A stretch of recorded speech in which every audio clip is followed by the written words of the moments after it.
Assalamualaikum warahmatullahi wabarakatuh. Kami dari kelompok 9.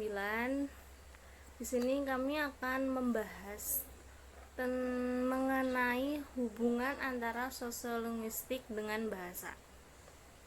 Sebelum kita masuk ke detail pembahasan, kita akan mereview ulang apa sih linguistik itu, pembelajaran bahasa dan sosiolinguistik. Linguistik sendiri itu adalah ilmu yang mempelajari tentang bahasa, disiplin bahasa, biasa kita sebut seperti itu. Nah, secara global, linguistik itu dibagi menjadi dua, yaitu mikrolinguistik dan makrolinguistik.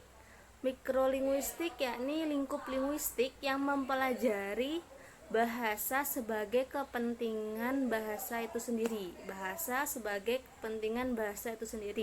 tanpa mengaitkan ilmu lain dan tanpa memikat. Nah, bagaimana penerapannya dalam kehidupan sehari-hari?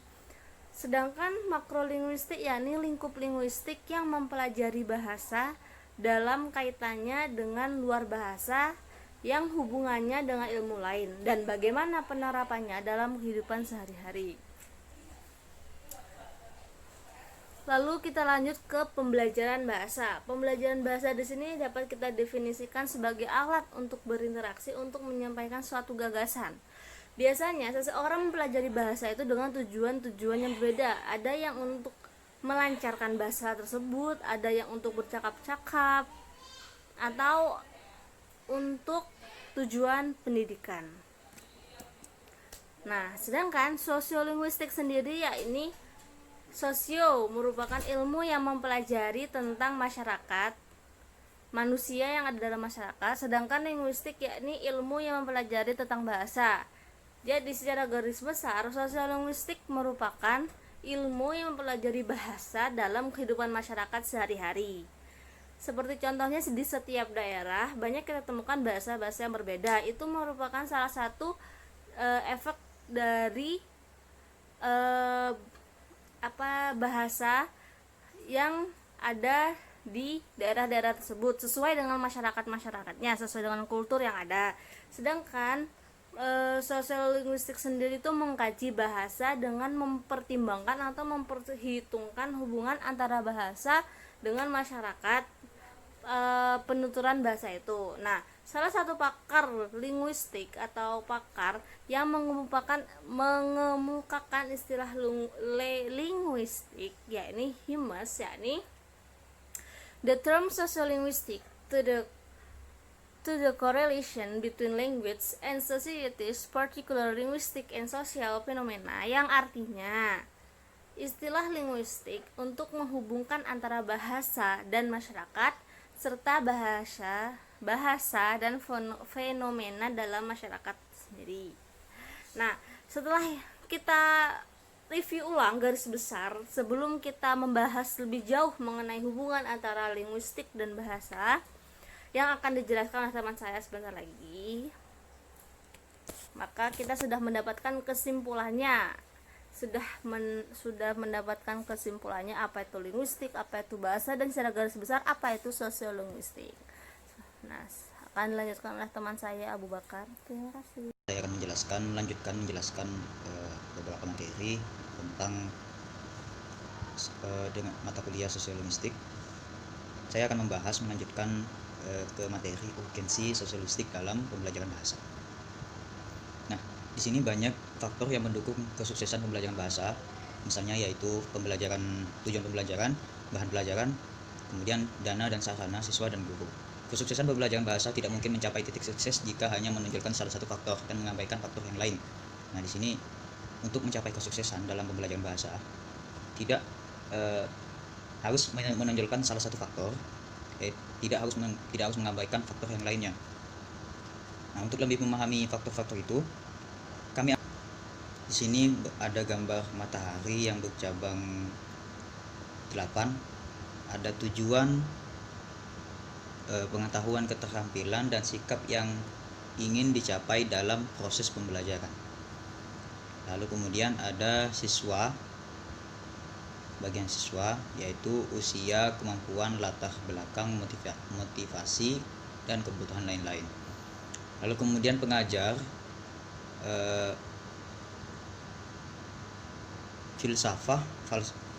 falsafah tentang pendidikan, pengajaran, dan kompetensi. Lalu kemudian besar kelas, jumlah siswa, dan waktu yang tersedia. Untuk selanjutnya bahan pelajaran, teori, praktek, dan sekuensi tingkat kesulitan. Kemudian selanjutnya sumber belajar yang relevan, tepat, mutakhir, dan terpilih. Kemudian ketersediaan alat dan dana, dan faktor lainnya. Nah, faktor-faktor ini tidak meliputi itu saja, akan tetapi ada faktor lainnya seperti faktor internal dan faktor eksternal.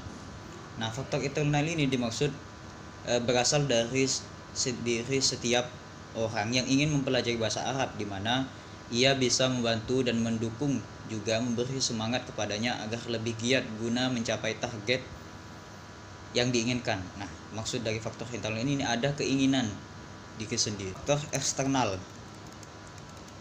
Nah, selain internal yang kita bahas, kondisi di luar peserta didik juga dapat memperkuat atau memperlemah faktor-faktor internal. Di antaranya faktor eksternal adalah keluarga, tempat belajar, dan masyarakat. Keluarga memiliki pengaruh terhadap aspek dan keberhasilan belajar peserta didik. Keluarga yang harmonis yang memberikan dukungan penuh terhadap si anak yang ingin mempelajari bahasa Arab. Nah, maksud dari faktor eksternal di sini tidak kalah pentingnya dari faktor internal. Jadi faktor eksternal ini juga akan mendukung guna mencapainya cita-cita orang yang mempelajari bahasa Arab. Jadi termasuk faktor masyarakat, lingkungan, itu juga harus mendukung, yaitu faktor-faktor eksternal. Kemudian kita memasuki ke pembahasan kontribusi sosiolinguistik dalam pembelajaran bahasa. Pembelajaran bahasa tidak mampu mandiri tanpa melibatkan ilmu yang lain yang relevan sedengannya, seperti psikologi, pedagogik, sosiologi, antropologi, manajemen, sosiolinguistik, psikolinguistik, dan linguistik. Nah, di sini sudah jelas bahwa mempelajari bahasa tidak mampu mandiri tanpa melibatkan ilmu yang lain seperti yang tadi saya sebutkan. Salah satunya yaitu sosiolinguistik, merupakan bagian dari linguistik, terapan di mana ia berusaha menjembatani antara teori dan praktek yang disebabkan oleh pembedaan sikap, metode, dan tujuan kedua kelompok. Nah, jadi sosiolinguistik dan linguistik ini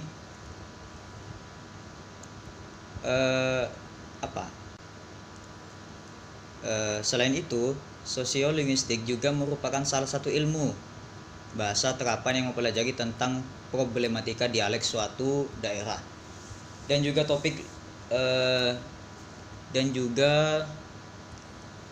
topik bilingual dan multigual. Kontribusi sosiolinguistik dalam pembelajaran bahasa dalam aplikasi linguistik dibagi menjadi 3 tahap, yaitu 1. Tahap deskripsi linguistik, kemudian kedua tahap aplikasi,